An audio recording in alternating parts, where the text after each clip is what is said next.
Okay, this is our install of our 63-7 extra large rear tubs. As you can see, we've already started the cutting out procedure of what we need to cut out.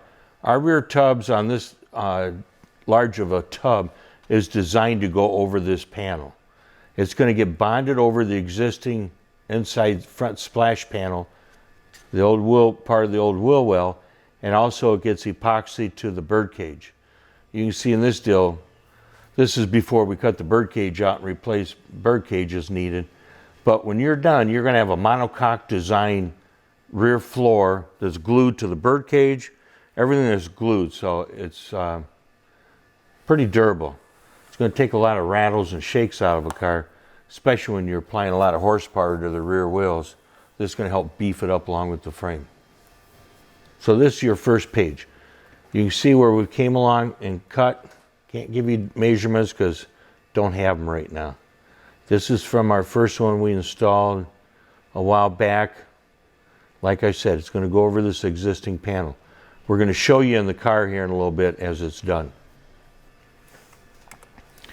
Here's the opposite side. You can see is what you do with the tub is you lay it inside the car and take a Sharpie and mark the outer perimeter of it first.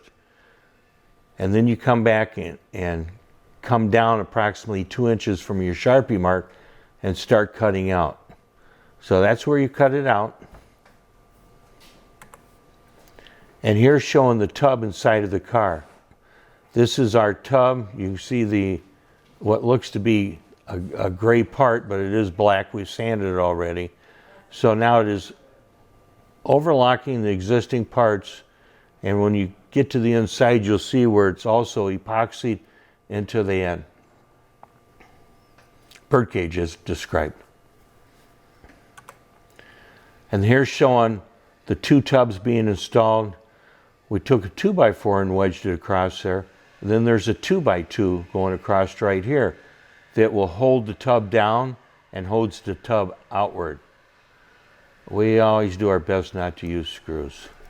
And you can also see right here, this is that tub coming down, and your bead of epoxy is bringing you into the bird cage, into the seal plate, into the rear of the front floor. It's all epoxied in there tight and so on across the back. Here's showing the floor. After the two tubs are glued in, now we're gluing in the floor. Makes it pretty simple when it's three-piece. A lot easier to deal with. And once again, we have 2x4s that we've cut to length to hold everything into place. We don't like screw holes. We don't like dealing with screws. Even on something like this that you think is concealed, you put a screw in there, but then you got to come back and grind it out and refill your screw holes. So now you got made yourself another step. We're staying away from that extra step.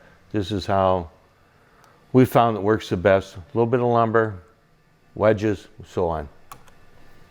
This is the bottom side after everything is glued in, and now we're coming back and we're going to finish off that little bit of an area there, as well as around the top and down the sides. We're body working this off. It depends on how nice of a job you want. If you're going to bury the whole thing in lizard skin, you don't have to get as carried away, but if you want to make it nice, we're going to take and show you one that's finished now.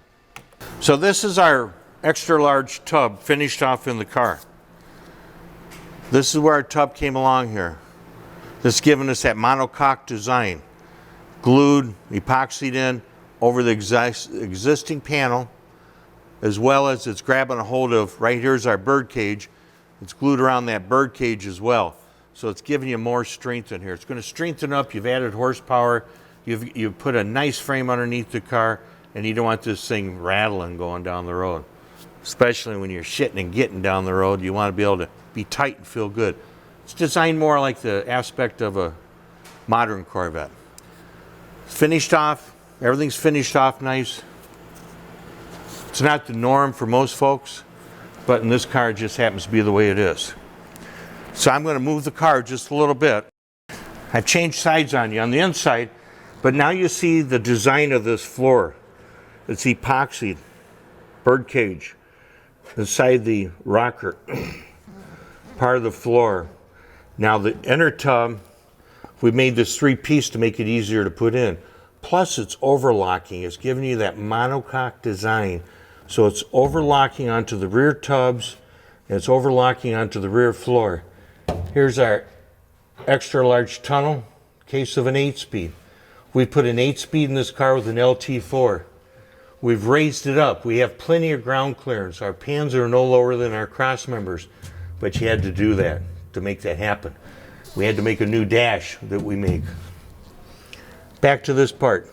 Epoxied across the back, up and around epoxy, nice clean shots. Everything is uniform, dressed right, dressed.